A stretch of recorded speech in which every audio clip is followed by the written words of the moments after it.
Yes, welcome one, welcome all. We're live tonight on Berry Flow Upstream, number 114. That puts us like right at the top of season 8 of this podcast, and it's kind of crazy to think about that episodically. But I'm here tonight with our special guest, Blaze, editor-in-chief over at Crackberry. He's the most special of the guests that we have. And as well, we have Alex Bass of Cyberbytes Inc. How you both doing?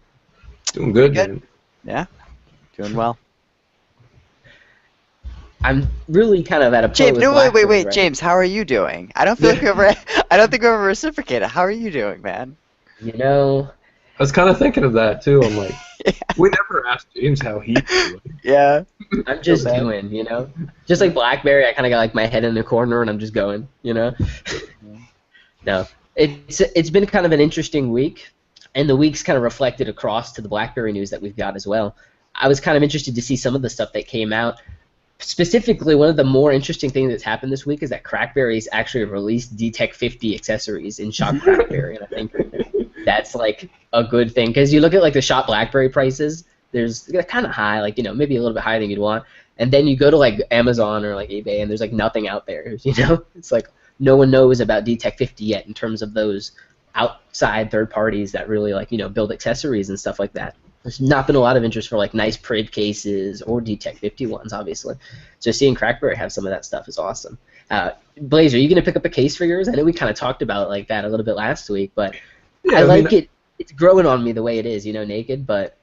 Yeah, I mean, I generally, it's one of those things where I'll probably order a bunch of stuff and never actually use it, but I'll at least try it out for however long it takes me to go ahead and determine that I don't like it. Yeah, man, you got to like get some of those, some of that social stuff going, for sure. Yeah, I mean that's pretty much the only reason why I'm actually gonna go ahead and order any of it is just so that I can actually put it on Crackberry and let other people know about it, right?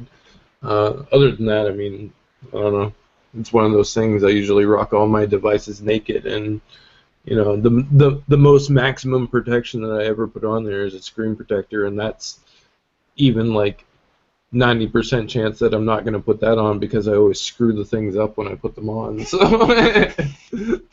It's interesting that you mentioned screen protector. I kind of wanted to go over that, and I think when we're talking about DTEK 50, do we know what kind of screen that we have on this device? Like, I don't think it's a Gorilla Glass screen, but it obviously is scratch resistant and has that oleophobic coating. oh man, yeah. And you know what? I had it somewheres. I had the actual like information somewheres. But you're right. It's not Gorilla Glass. It's some sort of I forget. I totally forget what the other name of it is. But it's basically like Gorilla Glass, but it's not Gorilla Glass. And I think the difference for a lot of people is probably minimal, to be quite honest. In terms of the user experience, it's like it's still a nice screen. One of the better 1080p panels, anyway. Here's the thing with Gorilla Glass. I mean, yeah, it's great to be able to go ahead and say that you have it on there, and there's probably a probability that it might be a little bit tougher than everything else. But all it really takes, man, is just the right drop at the right spot, and Gorilla Glass means absolutely nothing at the end of the day. If anything, it just essentially adds weight to the device, which arguably, I mean, maybe the DTEK 50 could have benefited from having that little bit of weight added to it, but at the same time, it's just one of those things, man. You drop it at the right spot in the right place, and boom, doesn't really matter whether it's Gorilla Glass or whatever. I mean, you could have Gorilla Glass 12 on there. It doesn't mean anything really at the end of the day. If it cracks in that right spot, then it's just all over. And oddly enough, I dropped my DTEK 50 today. I was out shopping and I came home and I had my headphones in, and you know how sometimes like when you go to take something out of your pocket and you like Yep. got your headphones on, the headphone, you're like drop it and all of a sudden it pulls on your head because you got your headphones in. Well, anyways, that's what happened, and my headphone jack let the device basically fall to the ground, and I'm like, crap. Yeah. It's that split second where you pick the device up. Is the screen screwed, or is it going to be okay? Anyways, it ended up okay, and there's no marks or anything on it, so that pleased me that I didn't smash the hell out of it within, like, less than a month of having it or whatever.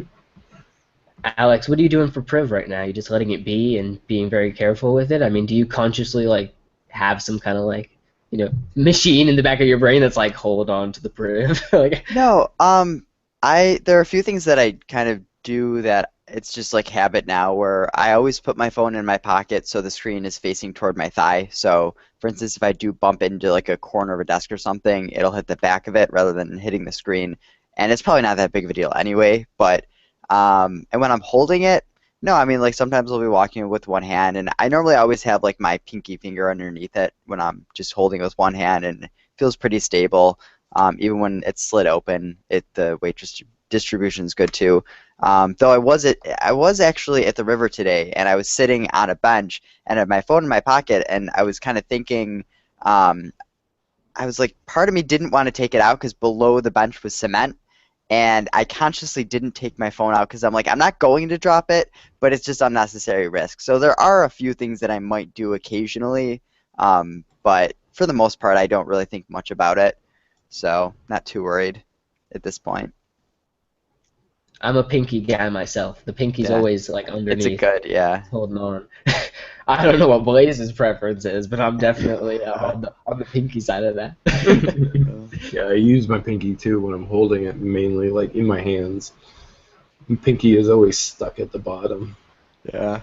Here's kind of an interesting thing with these devices that BlackBerry has on Android, guys. They've got one mid-range all-touch handset, right? That's pretty nice. Like, let's say, it's decent, and it's coming in at $299. Well, how do you have that conversation while the conversation around your Priv device is being seen online at like $299, very similar to the price of your DTEK 50? I mean, right now, for someone who genuinely is looking for the best deal and wants to buy a device, which way do you send them if you want to send them down the BlackBerry route?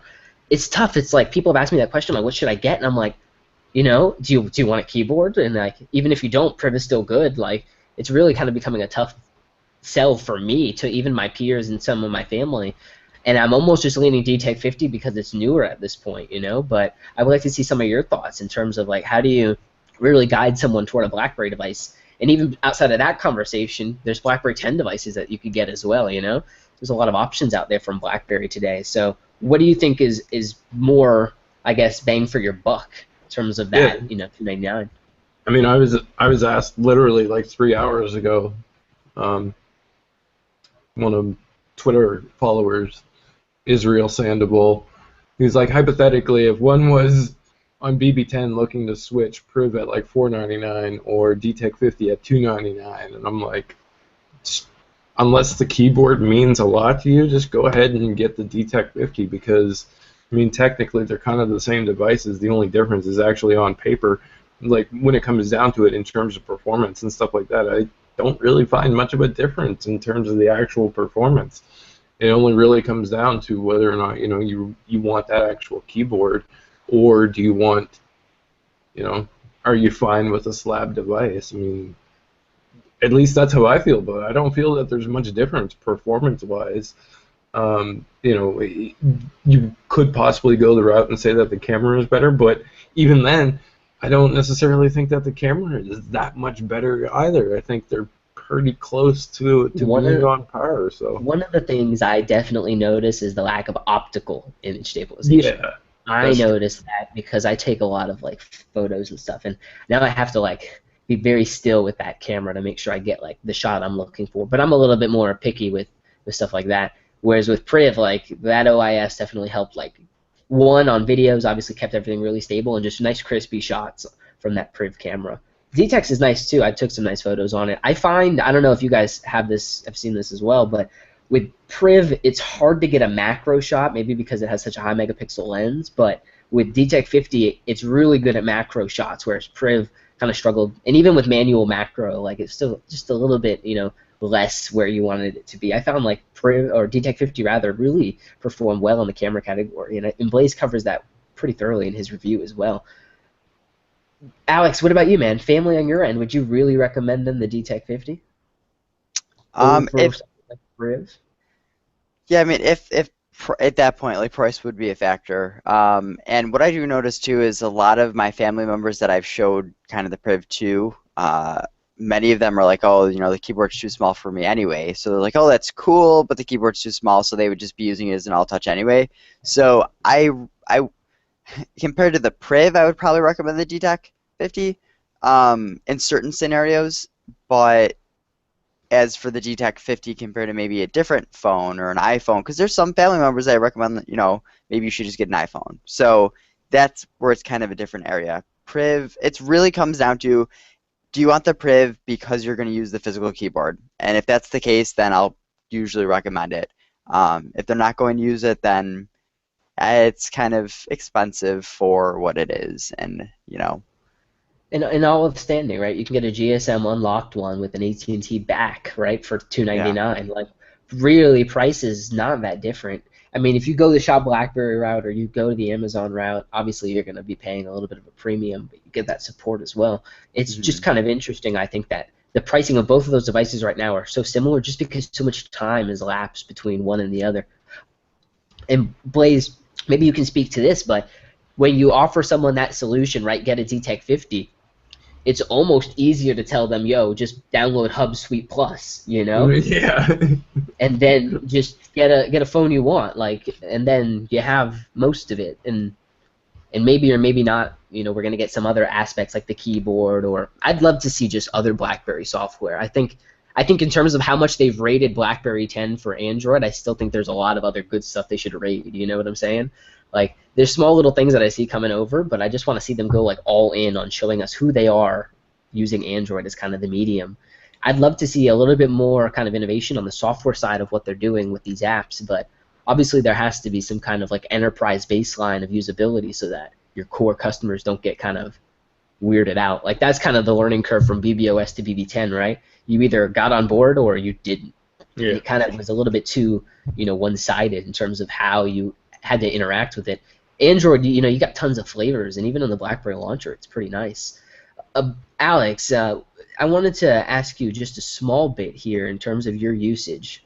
Like, do you find yourself wanting to go to like an Android Nougat type device, which I found was kind of weird in and of itself, where Nougat's going to be first released on the V20 from LG as opposed to a Nexus device? I mean, But what does that tell you? So it's actually kind of funny because rumors just came out about that, where the V20 may come out in a market, not the US market, a different market, for instance. So it'll be technically the first phone with Nougat, but the first phone with Nougat within the US market apparently is going indeed to be the Nexus. But it's, I don't know. New phone. Let's make that clear, because Nexus. Phones already Nexus have already have them. So. Yeah, absolutely. And I'm pretty sure the phones are going to release with 7.1 anyway, or at least the Nexus will. I don't know. I guess it doesn't mean... I do want a phone running Nougat simply... So I've come to the realization that I'm a software person. I love getting early release updates, early software. Like, I will join any beta available. So for me, Nougat's a big deal. For my entire family and pretty much anyone that I know, Nougat really doesn't matter much at all. Nougat is dessert. Yeah, exactly. So I've kind of gotten to this place where it was a really big deal for me for a while, and also pushing it out on people, but I'm like, at the end of the day, the average consumer doesn't know, doesn't care, doesn't even want change. My aunt, every time like BBM updates or anything updates, she's like, Alex, should I update this? Like, my phone's telling me to update. I'm like, yeah, it's never going to hurt you. Just do it. But people don't like updates because updates mean change. Change means I have to relearn something, and that's a hassle. I love change because I like learning new things and figuring out new software and tweaks and things you can do, but that's how I am, and I know most people aren't that way. So I don't know. No, on the V20 thing, it's like, it's one of those things that like, it doesn't need to be a headline, but it ultimately becomes one. I personally can't get over like the speculation around like how big that chin may be in terms of what these Nexus devices are I'm a going to little look like. disappointed, but Like, I'm on the bandwagon, bro. the 6P is such a nice piece of hardware, and like so is Yeah. Priv. Like those are like really nice Yeah. pieces of kit. And then like you go to what garbage we're seeing in terms of rumors about these Nexus devices, and it's like you're probably not even close on point anyway. You know what I'm saying? Yeah. And it's interesting how BlackBerry's going to play into that market. Like, think about the DTEK 50 and kind of where it stands in the market, and it's kind of in this weird place in terms of where it's priced, and then also like kind of the chipset it's supporting. Like, Nexus kind of plays in that field, right, with their lower end version, but even still, it's a little bit more premium than the range that the DTEK 50 is coming into. And it's like where the DTEK 50 slides in, there's not a lot of players. You're either going to buy a phone that's sub 200 or like in excess of 400. You know, you're going to go across there. But this is a phone like right in the middle. And I always found that kind of interesting in terms of how Google may position some of their phones versus how Apple and Samsung and of course how BlackBerry sometimes positions them. Do you guys think that we're going to see any like more comeback features? Like I thought it was kind of cool that they brought the convenience key back, even though the boom key was kind of there before BlackBerry brought it back. You know what I'm saying, Blaze?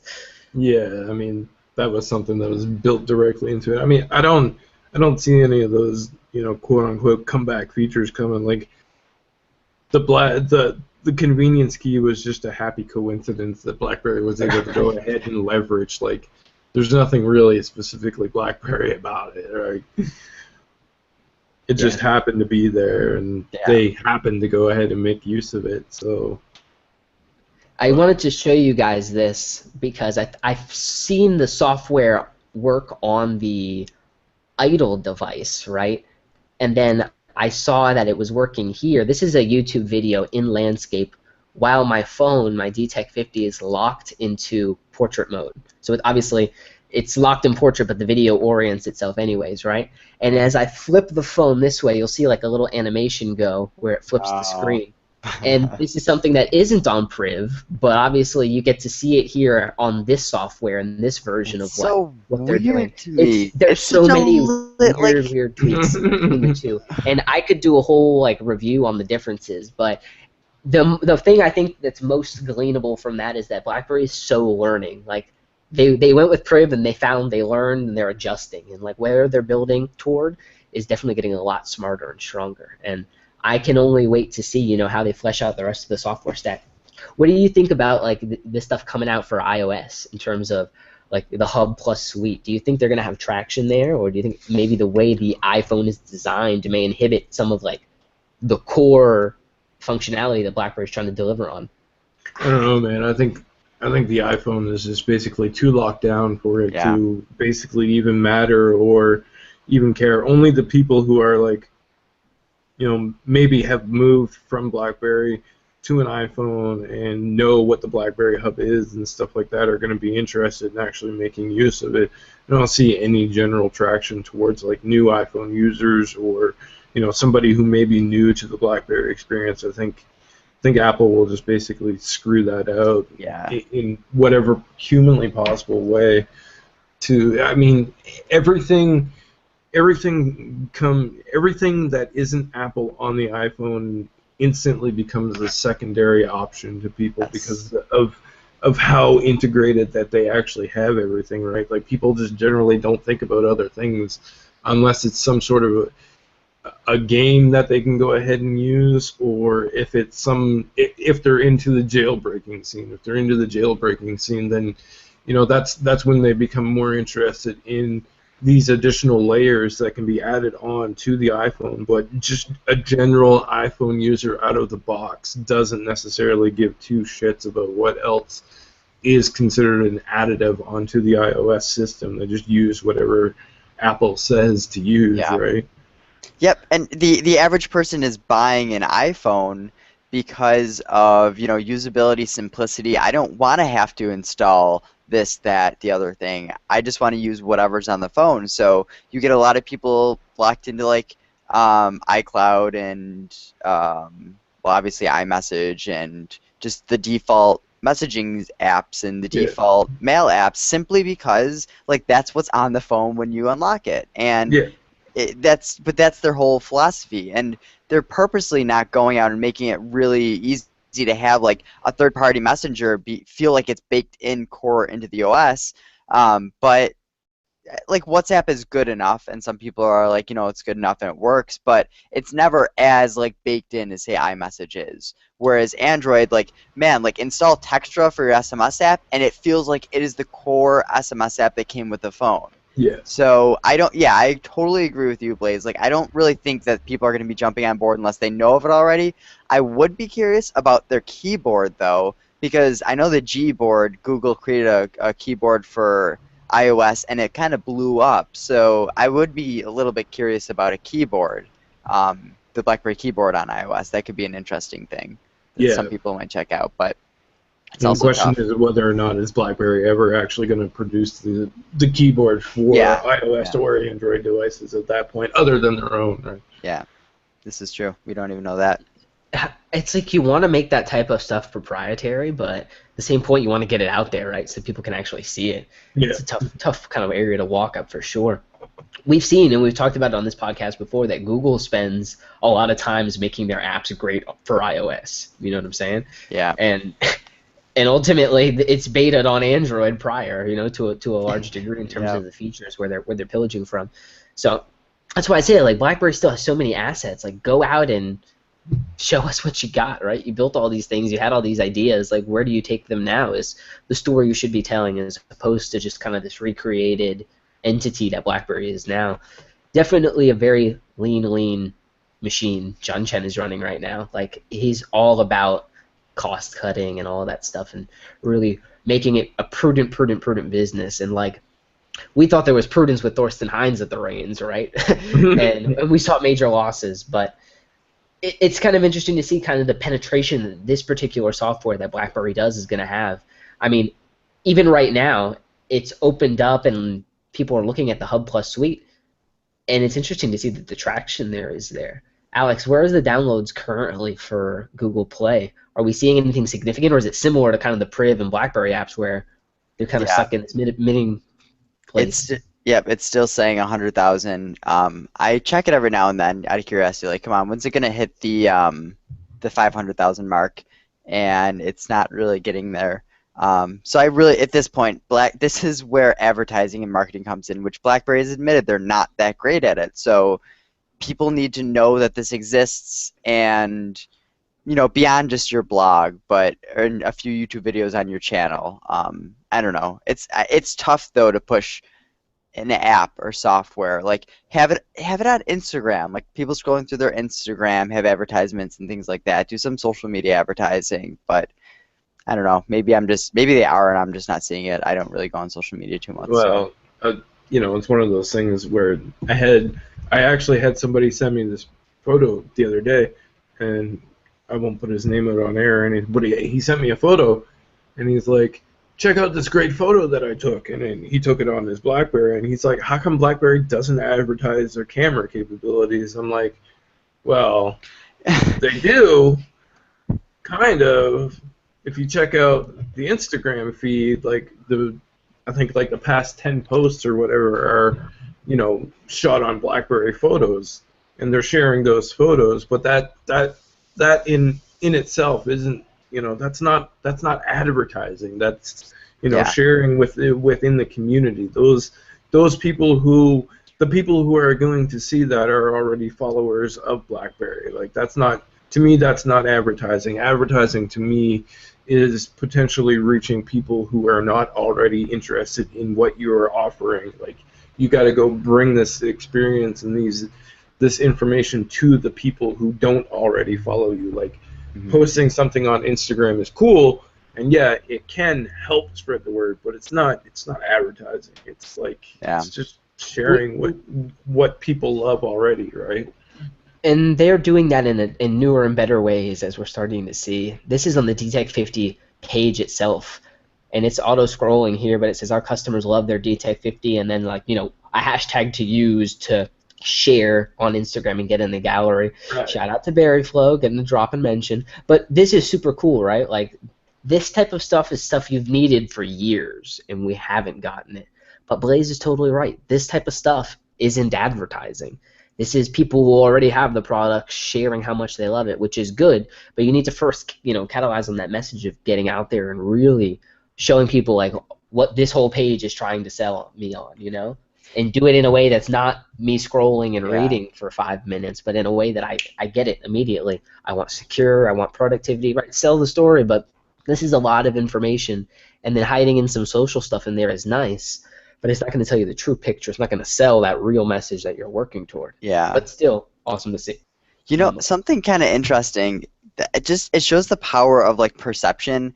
I went on a sailboat the other day with my good friend and a few of his coworkers, and they kind of wanted some pictures taken or whatever. So I pulled out the camera on my phone, and my buddy would always kind of tell me, because he also has a Priv. He's like, the camera sucks. He's always telling me the camera sucks, and I'm thinking like, I don't think it's that bad. Like it's good megapixel, 18 megapixel, and photos come out. They seem to come out fairly well. But he wants like an iPhone because he knows that like iPhones are known for having great camera quality. So my one friend or one of his coworkers, she Except in sees low my light. phone. Well, that's true. Yeah. She sees my phone, and I was like, no, don't worry, I'll take a picture of you guys. And she saw, like, through my phone the picture that it took, and she's like, wow, the camera is so much better than the iPhone. And it threw me off, because in my mind, I'm almost starting to believe that the Priv camera sucks, because my buddy's complaining about it. He kind of wanted a Galaxy phone. Galaxies are known for very good cameras, and so are iPhones. But so in my mind, I'm thinking, oh, the Priv camera sucks. Don't recommend the Priv for someone else a camera. But then I have an iPhone user. She has like a 6 Plus, and she was like, wow, that phone takes really good, high quality pictures. Like, take more pictures. So it was just really weird thing that happened that like clicked in my mind. I'm like, I think at the end of the day, it's perception. That's just what people like. That's what it is, and that was like an eye-opening moment for me. Well, it's part perception, and part of it's based in that perception is actually based in reality because of the fact that BlackBerry didn't, for the longest time they didn't really give a shit about the cameras on their phones. It was kind of like I think It was a thing, yeah. People like that was something they were known for. I think the only time where I went out on a limb to actually say that a camera was actually good on a BlackBerry device, where I literally felt that as though that they went maybe a little bit above and beyond what they would normally do. I believe that was essentially on the Passport review. And the Passport review, I mean, the Passport camera is absolutely amazing. The only thing about that is that the camera on the Passport is absolutely amazing under the most ideal conditions. When you have it set up, beautiful daylight, your people are willing to go ahead and have their picture be taken, or whatever, if your subject matter is still, whatever the case may be, you can take absolutely amazing, fantastic photos with the Passport. However, if you're trying to capture photos of your dog who's running in the backyard, you're not going to get it, man. Like, it's just not going to happen. You will end up with a blurry fur ball, right?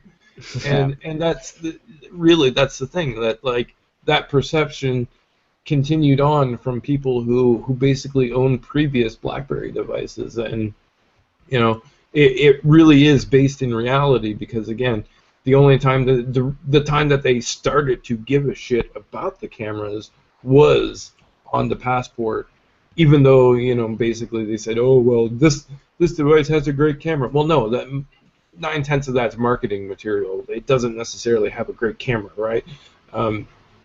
But still, that's the reality of the situation. They only started caring about the camera quality until the Passport came around, which is unfortunate, because now they have that lingering perception, which is literally based in reality now, because BlackBerry cameras suck, right? That's what everybody tends to think, but it's not entirely true. This is one of the shots. I'm gonna share it, Alex. Okay. I think my mouse literally just like died on me mid-stream here. But here's one of them from the Priv. And again, of course, you're not gonna get full quality here through the live, but the colors just produced correctly on this. I'll share it in the chat, actually. Yeah. I'll look at the link. There's some nice colors here, and one of the nicest areas of it is that the colors and the shadows are really coming through in a very true way, and that's a nice shot. I wish I was on a sailboat, Alex. I mean, what? I'm over here like sweltering in the heat in a tent trying to catch Pokemon, and you're out here on the sailboat sipping cocktails with friends, and Blaze is probably like finally realizing summer is over, and Man, summer is over here. We had like 3 days of summer. that's definitely a nice photo, Alex. Yeah. So we'll get that shared out in the chat. But it's just interesting to see, right, when we have all this power and this vehicle to create shots like that, and imagery that can come out in a very uh, influential way, that BlackBerry doesn't do more to catalyze on all the things they're good at versus the things that they're especially good at. How you continue to have that conversation and education around all the other aspects of your business that have value is tough, especially in a market where the value of BlackBerry is assumed to be nil. They're really fighting kind of up a hill in terms of where the brand is right now. And that may be the problem, right? What if BlackBerry were to just go out and create a new company called, whatever, and just try it again? Do you think the stigma would hold on? Or maybe they offshoot the handset business, they offshoot BBM, and BlackBerry becomes the security, BBM's redone and it's something else. And, if they were to detach business units and make them a little bit more standalone under new names, does the stigma of BlackBerry still, does it hurt the water, so to speak, in terms of consumer interest or kind of a broader appeal? Or is it BlackBerry needing to just make more equity in their own brand, kind of the overarching kind of solution to this problem? I don't know, man. It's a good question. I constantly think about whether or not they should just basically ditch BlackBerry as a brand for like their phones and stuff like that. Just relaunch it. I believe we were talking about this on the last podcast too. Just basically giving an offshoot of what BlackBerry actually is. Give it a whole different name and hope that nobody actually looks deep enough to find out whether or not it really is BlackBerry behind it.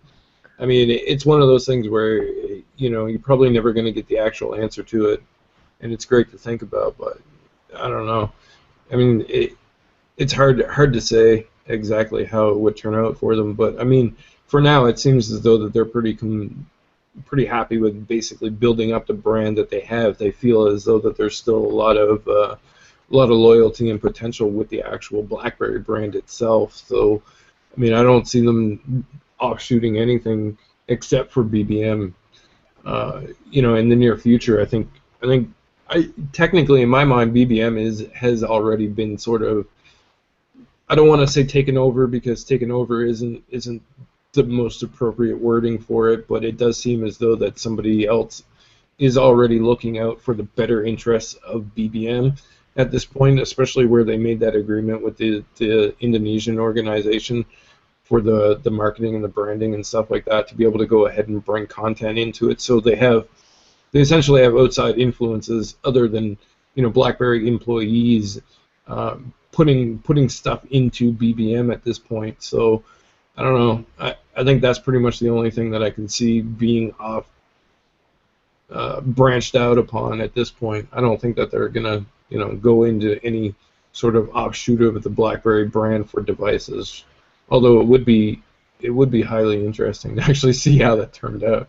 But then, if it doesn't turn out, then it's a profit loss at that point, and BlackBerry has to report it somewheres on the paperwork. So they've done some interesting moves. Like when we look at what John Chen's done with this company and what he's done with the balance sheet, moreover, in the last couple of years, it's kind of crazy when you think about it.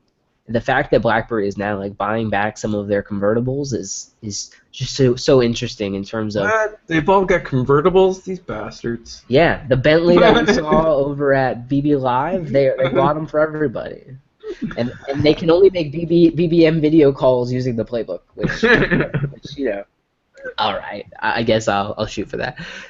This kind of buyback is obviously a stock conversion, right, through like a basic type of loan that's issued by the company. So to understand really what BlackBerry's done, they've basically just cleaned up some of these higher level areas of their balance sheet and really brought it around in terms of kind of the way that they're managing the business. Like you can just tell, super prudent. The fact that you're paying these off in this way is pretty impactful, and they went out for $10 each at the reissue, so that's pretty cool too.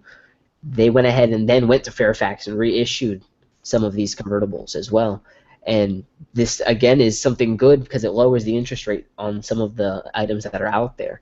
So it's an interesting kind of way that you can change and reduce metrics such as like earnings per share and some of your EPS. But that can get into a really, really high level conversation about all of that. One of the most interesting things I think is that John Chen's doing everything he can to make the business look as healthy as possible on paper, right? Cleaning up the books, so to speak. Alex, do you think this has any kind of move on the ticker for you?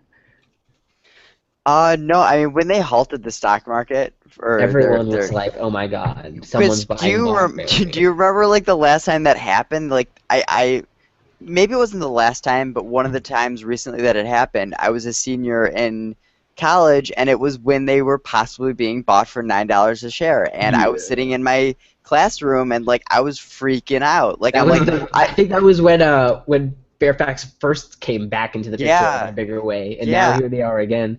I was sitting there, I was like, I bought like on average a bunch of shares at like $13 per share. Like this better not sell at $9. Like I was like freaking out. But at this time when it finally happened the other day, I'm thinking, whatever. Like, and it really didn't move it at all. Like it's been sitting at like $7.99, right around there. So I don't know. Maybe something will happen tomorrow, but probably not. No. Ain't nothing happening tomorrow unless they have some. They need a bigger announcement to move that ticker. Yeah. Something drastic needs to happen. It's kind of a joke of a stock. DTEC 50 came and brought things at least like give it like CPR. Like it brought it back. It did. It brought it over the $8. Yeah. Right. So it was sitting at like 6. Yeah, it was rough. It was sitting and it fluctuates a lot, right? But I'm pleased that BlackBerry's at least kind of getting around to really starting to hit on some of these metrics. Like right now it's sitting at 797, Yeah. And that's tough. But when you restructure your convertible debt, like basically you're ultimately changing the dilution of the shares that are out there. So basically when you do this, it happens to increase the share count and also reduces some of your other metrics because the shares are more diluted because there's more of them. So when you buy this back, it does the opposite. It's going to increase your earnings per share, which helps, and also go ahead and de-dilute some of what you have on your DPS, which is always good too. I'm excited that a move like this happens only because it allows BlackBerry to be a little bit more flexible with where they do future spending, and I think that's another area that John Chen clearly is looking toward. We need to now grow this business and see if devices are really in our future. Do you guys see really another all-touch device coming anytime in 2016? Like, I almost would wonder why. You know? Like, why are you doing this? Like, why are you doing this to yourself is really the thought that's going through my mind. Like, why?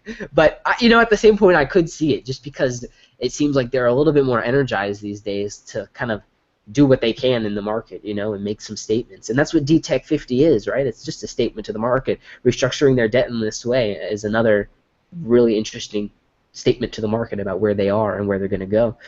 Blaze, do you find any kind of correlation there, or do you think BlackBerry's just focusing on that next keyboard device and that's really it?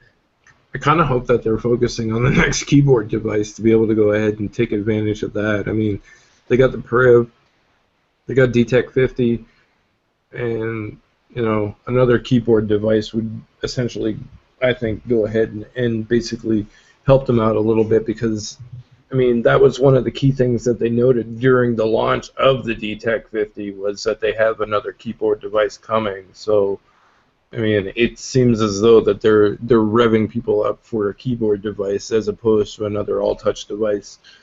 But then again, I also think at the same time that keyboard, the keyboard devices, while they do cater to the BlackBerry audience themselves, they don't necessarily cater to the broader audience.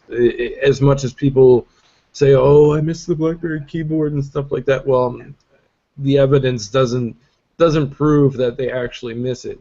They miss it enough to say that they'll miss it, but they don't miss it enough. They're nostalgic about it. They don't miss it. It's more of like, it's something, I totally agree with both of you on that. Like, it doesn't really make sense for them to do an all-touch. I think they should, like, for me to recommend friends, family, whoever, like, BlackBerry have a solid physical QWERTY keyboard phone, so that is the go-to recommendation for people when their criteria is, I want a physical keyboard phone. Nope, I don't care if it's a slide out or whatever, I just want a good physical keyboard phone.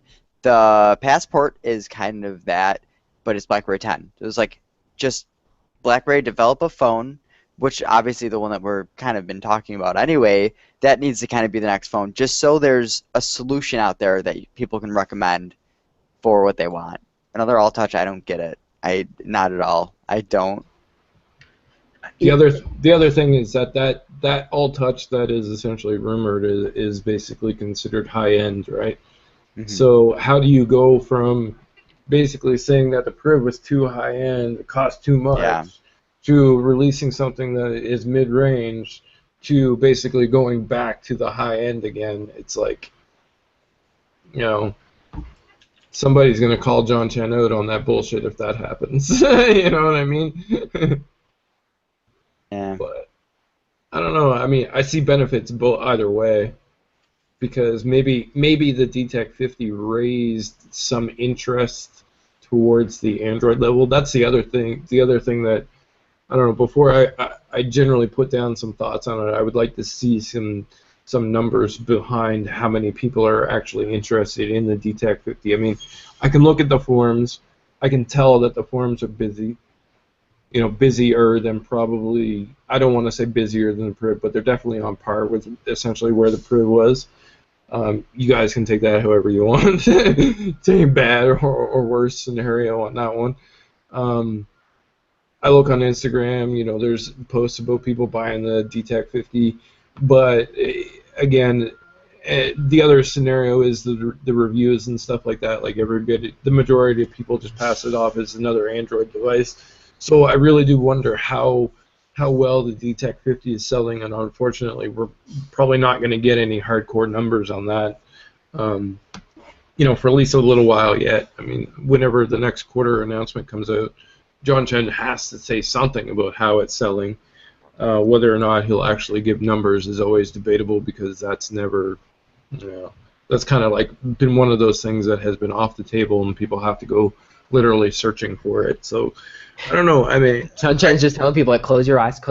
Yeah. It's okay. Yeah. It's one of those things, man. Before I laid down some actual thoughts, and I want to find out how well the DTEK 50 is selling, and at the same time, maybe that's exactly what John Chen's doing. Maybe they have both of these maybe they have both of these devices slated, and they're both running through some current testing right now, right? And maybe they're seeing which one, essentially, if there's a demand for another device as opposed to another touchscreen device as opposed to another keyboard device, and whatever the demand shows at that point is what they'll actually roll out with, right? So who knows?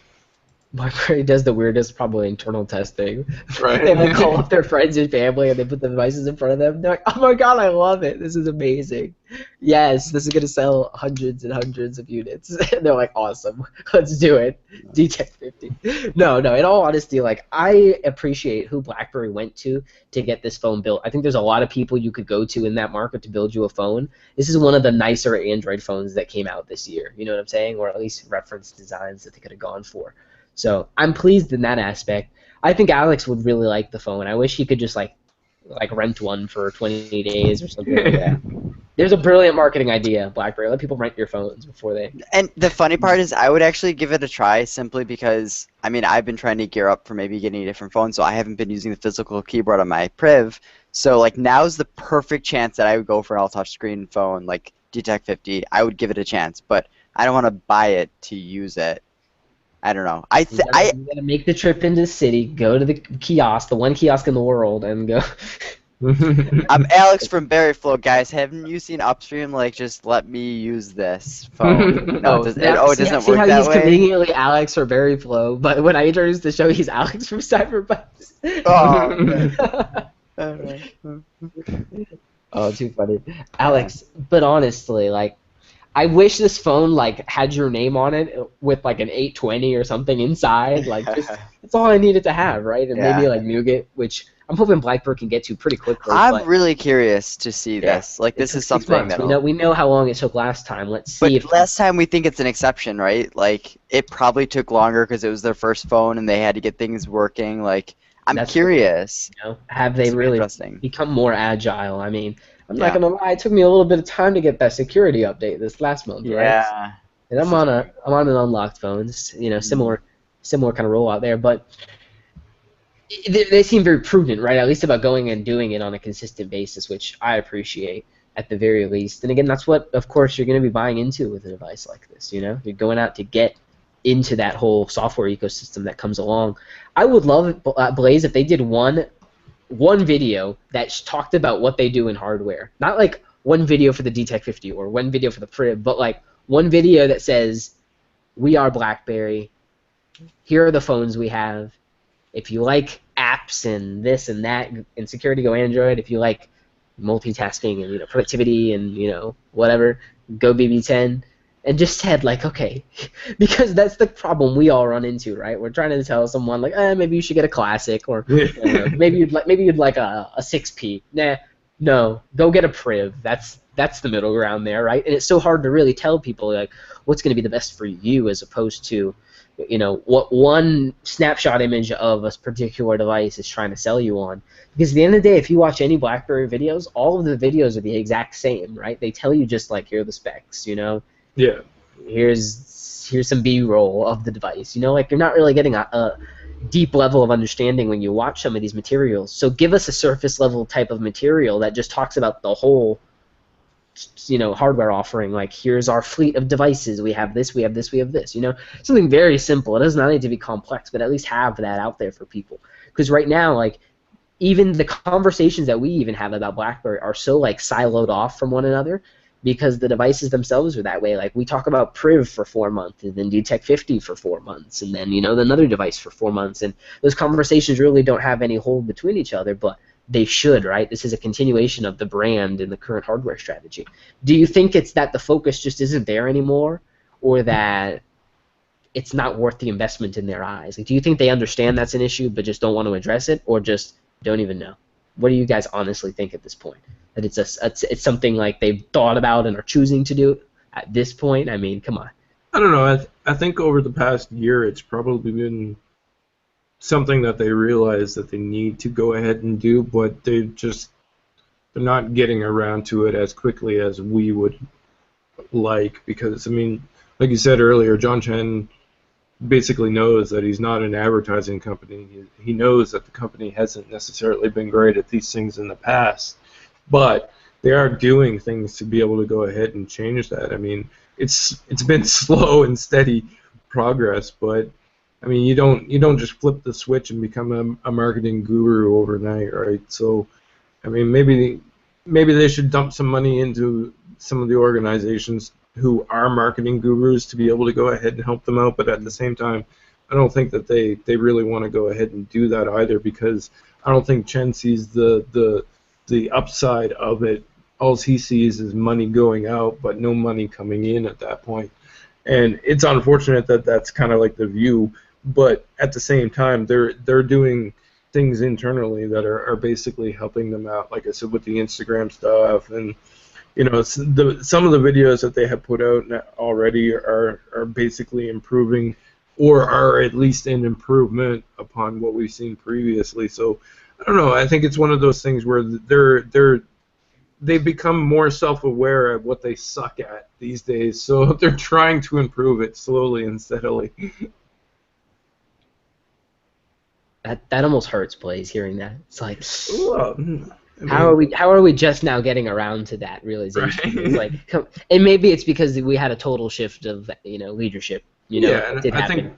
I think that's it too. Is that the leadership? I mean, John Chen wasn't born into BlackBerry. Like, he didn't come from internally, right? Like, he didn't raise up from with the internal cycle. He was brought in, and I'm pretty sure he just basically did his homework on the actual company, and went through some of the previous documentation to go ahead and get himself all caught up. But like I said, he wasn't internal, which honestly at this point I think is probably a good thing, because they needed new blood in there to be able to go ahead and not necessarily deal with the older issues. Like, they needed somebody to come in and clean up the old issues as opposed to somebody who is just going to perpetuate those issues and carry them on, right?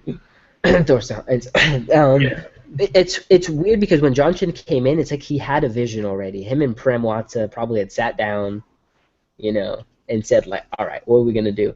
And Blaze, I think you hit it kind of right on the head, right? To put a spotlight on it, he was really the guy to come in, look at the assets, and look past the ones that others weren't able to, and say, these are our areas of value. Let's work on that, Let's go build out on these areas so that we can bring our business forward. And maybe not hold on to some of those consumer software plays like Blend, and, maybe not hold on to some of those other additives like, StoryMaker and things.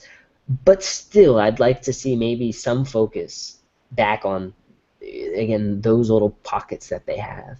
I think there's so many assets that maybe John Chen doesn't even know about or doesn't necessarily find value in directly that should go over. It's like the people ultimately making the decision on what goes into the Priv are not necessarily the people also who are at the forefront of promoting the brand publicly. You know what I'm saying?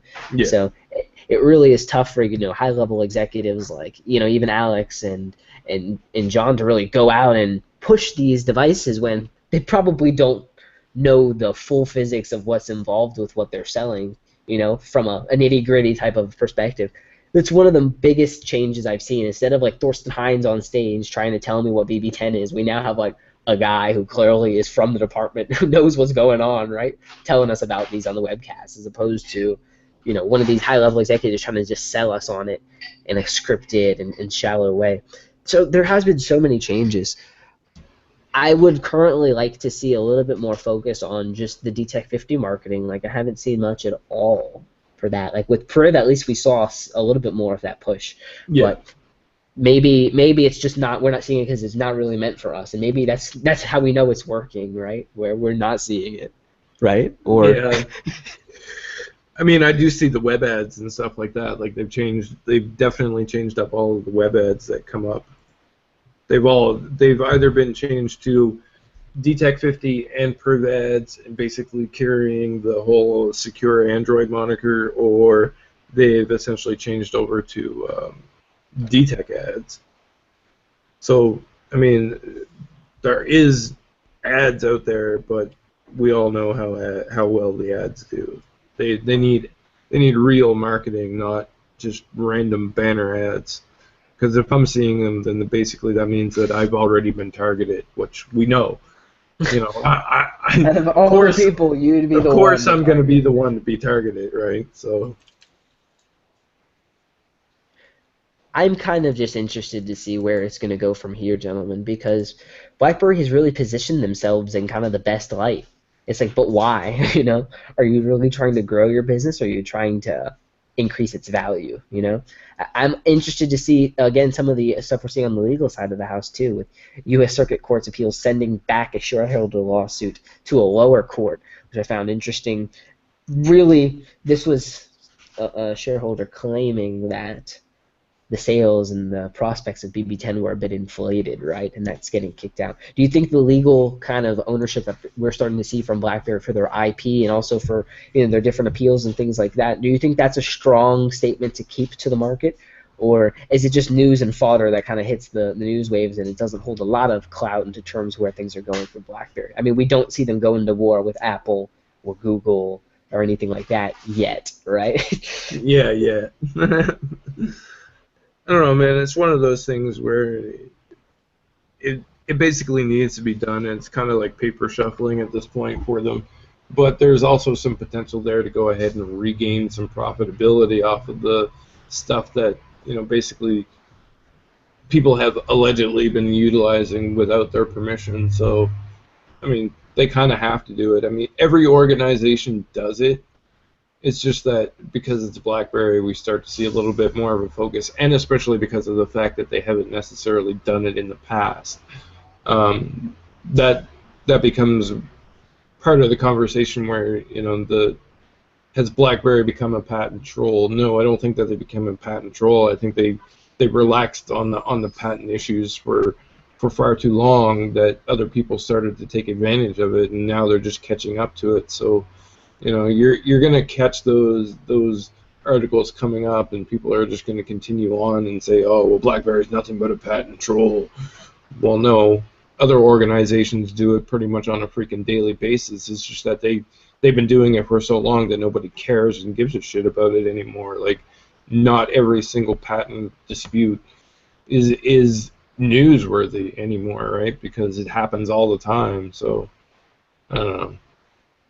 I think if they actually end up with some money coming back in, I mean that's what they deserve. If these people have been genuinely using BlackBerry stuff without permission, then yeah, there needs to be some sort of settlement that happens, right? I definitely agree.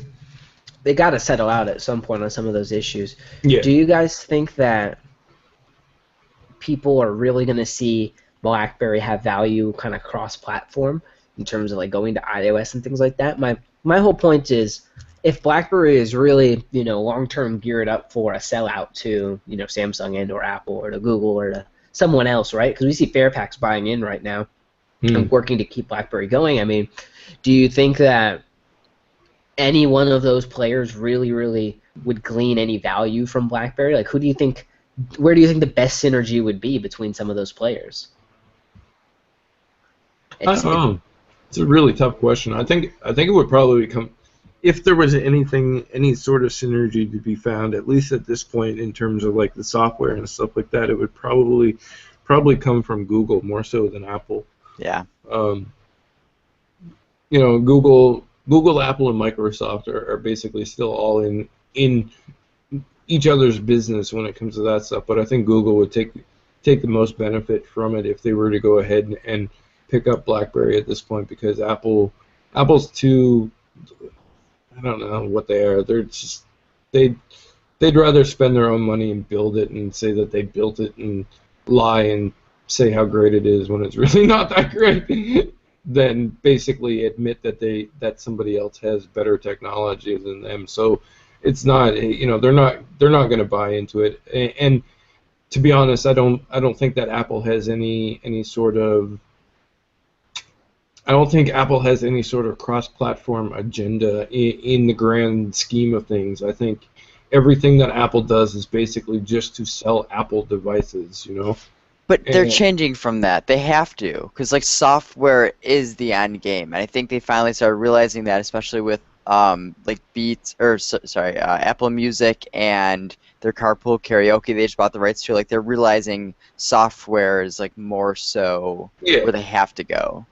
They're getting there, but it's going to be a long time. Yeah. Oh, definitely. Where Google is already into that stuff. And Yeah. Google has the money to basically. Google could piss away the money and not really care about it. Yeah. So could Apple too, but Apple's just. I think Apple's ego dominates them more than anything else. Like, they don't want to say that somebody else's technology is better, because at that point they have to come out and say, we're going ahead and we're buying BlackBerry, when Apple generally buys smaller companies that nobody has heard about. And that way they can just basically say, yeah, well, we kind of created it. Yeah, that's it. We created it. I feel like Apple's more calculated with their acquisitions and things like that, whereas Google is more of like, they see the bigger picture where, if we try and focus down too much, like this is what we need, this is what we need, this is what we need, then they might miss the next big thing that you won't really even know you have. Whereas Google may have accidentally acquired a company that becomes that, whereas Apple's we own that. Yeah, exactly. So I don't know. It's always like, what do you think is really, no one can really tell the market anyway. I think it's tough to probably acquire based simply on like, this is what we need. So I think Google is probably a better chance. It's something big hitting, but Apple is going to be making, like, they're great with marketing. They have the follower base. Like, they can make something big simply because they have such a big following that is so passionate about their product and their service that they could just like do whatever with it. I don't know. Like, look at Duo. I'm actually kind of curious. Duo got like 5 million downloads over the course of like a week and a half. I wonder if Apple came out with, obviously like they have FaceTime, but like I wonder if they came out with an app and they pushed it. I wonder how long it would take them to get 5 million downloads. I almost feel like they would actually get downloads quicker than even Google would, even though Google has like what 5 times as many Android users as them. They just have more of a passionate user base. Yeah.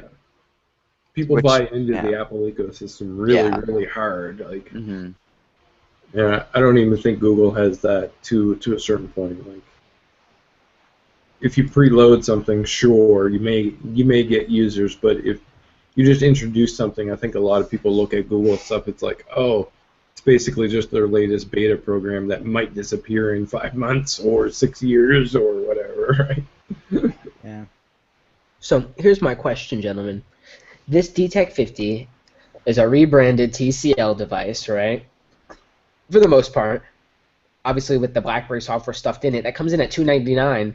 Who's to say they don't take TCL hardware that's $99 and package it up as a $150 or $200 phone, and it's still available? Because again, I think there's an emerging market play here that BlackBerry can really play on if they focus on extenuating what they're doing with Android. I think if you continue to go lower, there may be a value for you. What do you guys think? I don't know, man. I'm kind of tired about hearing emerging markets. We've been hearing about emerging markets since like 2006. So where are these emerging markets, and where are they on the profit lines? That's a good point. Where the profit's actually coming in at, as opposed to where we think. I honestly think, if you're going to go to a partner in China to make handsets for you, why not at least explore? And maybe it's not a device you can buy everywhere, but in those markets where $300 is still a lot of money, right? That you can make a sub phone for kind of hitting some of those keyer demographics, as opposed to somewhere in the U.S. where there's no point, Yeah. Maybe some sided focus there. We could see some benefits to boost that handset business a little bit more too. But I think it can really sustain the brand if they go out with a strategy like this of getting key partners on board. I think if they nail this next keyboard device that comes about, that we're really going to see an uptick for BlackBerry. But up until that point, it's anybody's guess, right? At any point, really, the pin can drop, and we could see some really big changes happening. I'm still waiting. Like, where is BlackBerry Radar? I'm just wondering where it is right now. This was announced in like Q4 2016. Still not seeing where it is. Like, I'm waiting to see a little bit more of a talk about where they could go with that, because I love that IoT venture, and I'd love to see them actually like make some money. But it's tough. Like, if you go look out there, Verizon just bought Fleetmatics, and that's one of the biggest players in that market right now. So like, how are you going to compete against a carrier, really? Like, AT&T does asset tracking. Verizon does too. It's like, where's BlackBerry really going to do that selling? Is it on the security? And why not maybe partner with those carriers as opposed to go against them, right? Especially when you have some kind of relationship already. Is it such a new market that everyone's just trying to kind of place their foot in? Or is it a place where BlackBerry and Verizon and these other players can really kind of work together and there's enough market share for everybody? Do you think that there's a real potential for Radar to put anything on the balance sheet for BlackBerry, or is it more of a proof of concept type thing? I don't know, man. I'm not convinced that it's like something that is widely available as of yet, despite everything that says otherwise. I mean, you look at the Radar website and it gives you the specs of the device itself, but that's it. And there's a spot there where you can basically sign up for more information, or you could reach out to somebody at BlackBerry to be able to go ahead and learn more about it. And I mean, that's reasonable, because we're obviously not the target audience for it.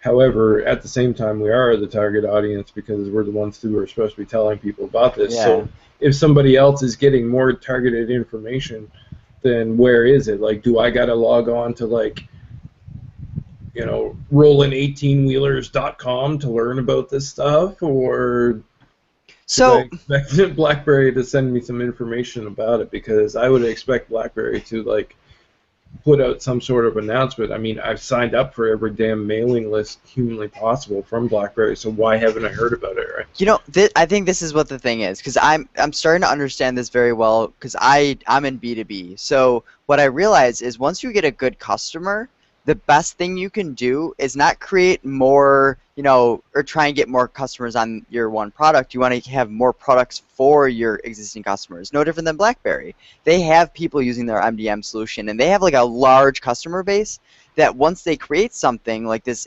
fleet tracking, inventory management, things like that, they already have the customer base that they have a good foothold in, that they have trust with, and they say, hey, use this other service now. I wouldn't be surprised if BlackBerry keeps coming out with more and more business services that, sure, on a mass market might seem like, what is the point? But the main point is, like, you're already in deep with customers. Try and sell them more and get your feet more and more within their business. So I feel like that's more so what this is for. They already have like so many business connections. So go deeper with them. Sell them more recurring software services. Right, and I don't disagree with that. I mean, that's a highly probable situation at this point. However, I think if you are that deep into business with these people and there's money that is being made, then I think you should tell people that you're making money. Like, BlackBerry is not in a position to let people wonder about their financial status at this point. Like, they need to be touting every chance that they get when they actually have some corporate customers or whatever the case may be. Like there was a rumor at one point in time there that maybe they were possibly signing on Walmart for Radar. Well, if that is the case, then you need to basically go ahead and tell people that it is the case. Again, that was a rumor. I'm not saying it is the case. But, if that turns out to be the reality of it, then, there needs to be some sort of informational process that is put out. Like, put out a press release and say that you have these agreements with these organizations. And if you can't define the actual organization itself, then at least put out that you signed on, a large corporate organization for such and such amount of services. So, but maybe they didn't. Maybe like they may be pushing the product for free initially, like, use it in this small infrastructure, like just X amount of storage or something, and use it for free for, I don't know, 6 months, and then if you like it, then, like, maybe they haven't sold anything solid that has numbers behind it, and is it really that, like, is there much to tout about, like, hey, I just let let this large company use this service for free for 6 months to see if they like it, to then buy on with us? Like, that's nothing that you're going to tout. So maybe things are going man. When you're BlackBerry, you should be touting every single thing that's humanly possible that is good. Every single thing. But is that even good? One of the analysts said Walmart was a potential person on Radar, But so from a business standpoint, when I hear potential, that is like maybe trying to get my foot in the door and letting them use some of my services for free. And if there's a good connection there, then it can be like a good business relationship, and they might start using our product. Like, I don't feel like you even want to talk about that. Like, it's not really that good of a thing, because what happens if you start building it up? Like, hey, Walmart, they're trying out some of our services, and then what happens if the stock price goes up or whatever, and then it's like, boom, they actually made the decision that they aren't going to use our services. Like, can you imagine? Then it would just, like, it would plummet. It would be so much worse than just not saying anything. I agree. I think as well, when we look at the overall situation, John Chen applies that philosophy to everything. Yes. Yeah. And that's a problem to a degree, right? Yeah. You can't be so siloed. You gotta at least tell people about what's coming, and that all it does is it breaks confidence, right? John Chen's like, oh, November, blase, we're gonna get Radar out, and then November happens and nothing's heard about, no update, no. And you want to talk about the positives, but you got to talk about the negatives, the delays, anything like that. Like 10.3.3, same conversation. Where is it? People are wondering. Just communicate. I don't care if it's taking you another 6 months. Yeah. At least Thorsten told us BB10 was delayed, right? They're totally different creatures, right? I'm not even making that comparison, aside from jokingly. But just a little bit more communication. Like, inside BlackBerry, you have a channel. Like, use it, It doesn't need to be a super tight-knit, just some little heads up, And with the webcast, they say we should be getting 10.3.3 without in the coming weeks, which you assume is going to be within the month. But we know there's a lot of legwork that has to be done with the carriers if you're going to push it that way, etc. So aside from really how they're going to roll that out, do you guys think we're going to get any clearance or guidance on when some of that stuff is going to come about, or is it going to be in typical BlackBerry fashion that it comes when it comes, it goes when it goes? Like BBM Meetings had more marketing than BlackBerry Radar does right now, and BBM Meetings is dead. I don't know, man. I think it just comes when it comes, and that's it. And everybody else is stuck waiting in between.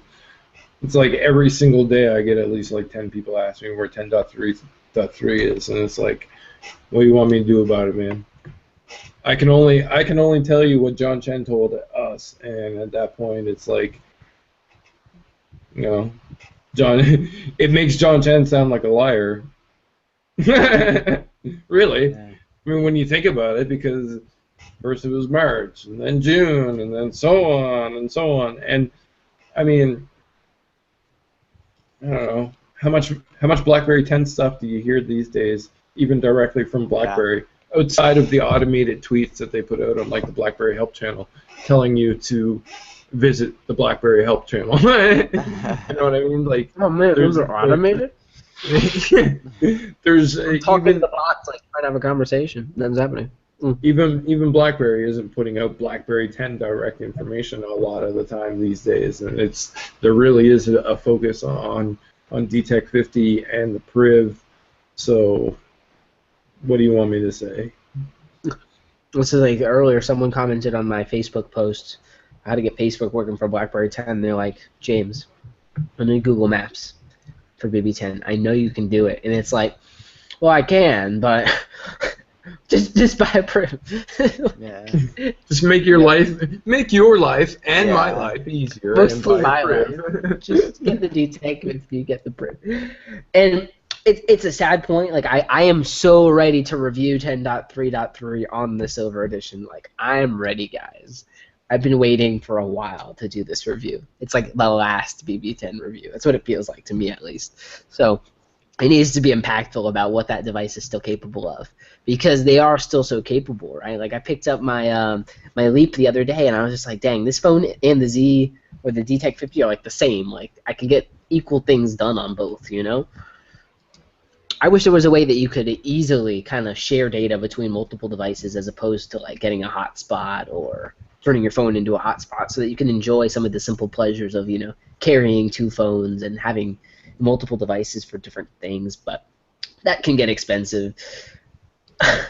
It's funny because my buddy runs around and we play this game, and he plays it on a tablet, and it's like data connected, and it's massive, and people are like, he's that guy, and I'm like, yeah, he is that guy, and I'm the guy running around with a BlackBerry, and all my friends like that I hang out with have BlackBerries, and like people like, let me borrow your iPhone charger, and I'm like, yeah. One, it's an Android. Two, no, it's not an iPhone. It's a BlackBerry. I always freak out.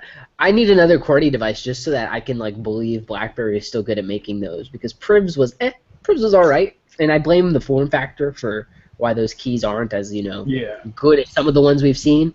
Even still, they are pretty nice. Like I don't wanna go too hard on that, but.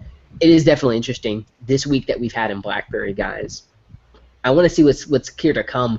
I'm getting kind of itchy and antsy for some more news. Like when the news halted, or rather the news halted, when the stock halted, I was like almost excited to see that. I know, I got all excited, dude. I was like, wait, there's gonna be some cool information coming, and in my head, well, at least in my head, it was something cool and. Hopefully not something bad, but that's what I was thinking. I was like, yeah, this is dope. They're going to announce something, and I'm like, it's just some share shit. And don't get me wrong, I mean, But he's like, I wrote it anyway, right? It's on CD. Yeah, I wrote it anyways, and the share stuff is important. However, it's not exactly at the top of my interest level. It's like a 5 on the scale of 10, and there was like... It's a 0 on my excitement level, so... I was like, 5, like, that's pretty generous. I mean, yeah, that's when it's bad, right? Where you're getting super excited about stuff like that. I want to jump over to our Patreon BBM channel, our private one. I kind of wish it wasn't private, but at the same point, I like that it's private. It's like why else would I need a private BBM channel? But at least we find some use for it, right? So Mitch asks us here, I want to know what devices everyone is using as their daily drivers right now and why. So, Blaze, you started off. We'll go to Alex, and I'll close that out. I use my DTEC 50 because it just basically works, and it doesn't leave me really with anything to be desired for. Like, everything on it is, you know, as I said in the past, everything on it is just okay. It works perfectly fine. It's nice and light in my pocket, and yeah, that's pretty much it. When Plus, I heard it's the that, newest I heard Blaze device. say, I'm too lazy to go back to the print. Yeah, well, I mean, that's part of it as well. Like, it's the newest device. Of course, I'm going to use the newest device, right? Like, even if it doesn't necessarily meet everybody else's expectations, I mean, still the newest device. I got to have the newest, dopest shit. If you don't like it, then too bad. That's you can see a summary of that in Blaze's like Twitter headline, right? He's sometimes grumpy. Anyway, Alex, what are you using and why for your daily driver?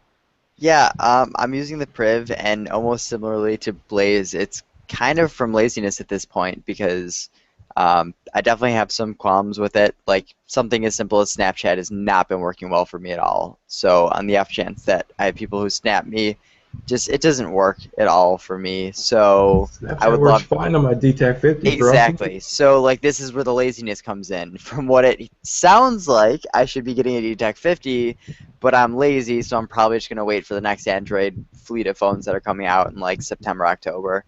So that's where the laziness comes in. But I do love the Priv in its own kind of quirky little strange friend way. I like you, Priv, but I also, you're also like, yeah, I despise you at the same time. It's a physical relationship. You guys have nothing deeper than that. Yeah. You know what I'm saying? Yes, it is. You're I like always- pressing and touching you, but like that's all. You didn't have to take it there, man. Oh, You like sliding it. That's the only reason I have my Priv around. Like I It is spoof fun. and play games on it, and then and that's it. Oh. It's nice. Like the same emulator stuff you could do on the Passport, you can do on the Priv, and it's equally as good, if not better, because it's Android. You know. Yeah. So, I found an interesting little bit here that Blaze put up about Beta Zone, and them working never to get answer. the. Oh, I always forget myself in these. Yeah, these things. I'm noticing it more and more, and I feel bad. I have a DTEC 50. It's what I'm using as my daily driver. The reason I use it, just like Blaze, like he had the latest shit before me, so I had to get it because I would have felt insignificant otherwise. So I had to get it. I honestly, like legitimately, I hate to say this, but I wanted the battery charger more than I wanted the phone. Like I'm dead serious. I was like, I'm gonna get the phone anyway, but I'm like really like, oh hell yeah, I'm gonna get a good charger That's actually for my nice. phones too. Yeah. Yeah, it was like a really like super convenient thing for me, and Yeah. if that deal's still out there, go get it. Probably not, but they are available on Shop Crackberry. I think you guys had them on Shop Crackberry before DTEC 50 came out, right? You guys have had those chargers for a minute. Yeah, the chargers themselves have existed for quite a while, but getting it with a new device is just not a bonus. And see, like that's marketing. Like the fact that drew me toward a purchase versus, just stumbling across it online randomly and like, what is this? I also didn't know BlackBerry had rapid chargers until I was talking with a friend on BBM, and he was like, yeah, they got travel rapid chargers, like Qualcomm rapid chargers, like all that. They've got all those, and I'm like, what? When did this happen? When did BlackBerry get hip to the accessories game? And DTEC 50 has a ton of accessories. It's like, what? Priv had like what, 2, 4, like not many. And now DTEC 50's got this whole slew, which I think is pretty cool. But the main reason I'm using it is, one, obviously I had to have it, and two, it was a good deal. I mean, for $299, that's what I was going to be paying basically elsewhere. Really, the cost of the device is like $250. That's what you're really paying for in that deal. And when I want to see like the DTEC 50 kind of come down in price too, because I think that'll be even more kind of like, dang, I should get that phone. More people are going to be tempted by it as time progresses here. That's where I think the carrier initiative still comes into play is because people can pick that up. People, at least in Canada anyways, I mean, not so much in the U.S. because the U.S. carriers don't have it, but I mean, in Canada, you can pick up a DTEC 50 for free now, so, you know, that's definitely a beneficial thing if you can pick up a device for free and actually have it be a nice device, right? Like the DTEC 50 is, so. Man, I'm looking at Crackberry right now, and I'm seeing DTEC 50 ads, and I was like, wait a minute. I was just saying about how I never saw any of these, and bam, there they are. There you go. Google. Apparently I'm not online at all or anything like that. I'm looking at some news here from another one of our patron supporters, and it's Roger LeBlanc, who actually builds many BB10 applications, and he wanted to give us a notice that WAA Fixer from BetaZone was actually going to be removed, I believe, from the actual BetaZone program. And there's a thread on Crackberry that I'm actually going to link into the description of this podcast so that people can follow the conversation and see a little bit of some of the developers, reasoning behind why it was removed. So I'm going to put that out there. It's a good notice for a lot of those out there who are interested in some of those BB10 apps. I still see Crackberry posting out on some of those BB10 apps that are coming out and getting updated. And it's like, it's still such a good platform, and the developers have gone like above and beyond to really keep it going too, which I find admirable. Do you think, Blaze, you could really go back to a BB10 device at this point, or like would you have to have like an Android or an iPhone on the side? Like, could you go cold turkey back to BB10 and that be your only device? Probably not my only device. I'd probably have to have something a little secondary as well. Mainly for work, or is that like for the main purpose there, or just like you want something a little bit more robust? I just want something a little bit more robust. I mean, if it basically came down to it, I mean, I could definitely get away with doing all of my work-related stuff on there. But when it came down to like social media and stuff like that, that's where I would become a little bit limited with, especially with like Twitter and stuff like that. Instagram, I mean, yeah, the Instagram app still works, but and there's BlackBerry 10 apps for Instagram, so I don't know. I'm starting to use Snapchat more now that I don't feel so old and actually learned how to use it. So that's one of the things that would keep me on there. Facebook Messenger is another one of the things, because even though that there's some, third-party apps on BlackBerry 10, they still don't necessarily work right. And a lot of my friends have moved to Facebook Messenger. Michelle keeps me on Facebook Messenger as well. So, I don't know. It would be a little bit of a stretch to get me back onto a BlackBerry 10 device continuously. But I could certainly manage if I had to. But I don't live in that world. I don't live that life, bro. So, if I don't have to, I'm not going to. I'm on board with that. I understand. As bad as it kind of sounds, now like that my company has become more and more IT consulting and like software integration and things, I can see from the IT consultant or the IT tech side where like that would suck if I went to a small business and like everyone had iPhones, Android, and there were like 2 people with BlackBerry 10, because like if I install a voice over IP system, one of the ones that I use, like it has a phenomenal Android app, but you really need deep integration that would not work that well on BlackBerry 10.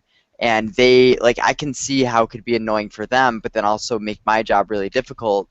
So as shitty as it is, having people on iOS or Android makes my job easier, and I can see from the IT side of things, it really does make things easier. It's I don't know.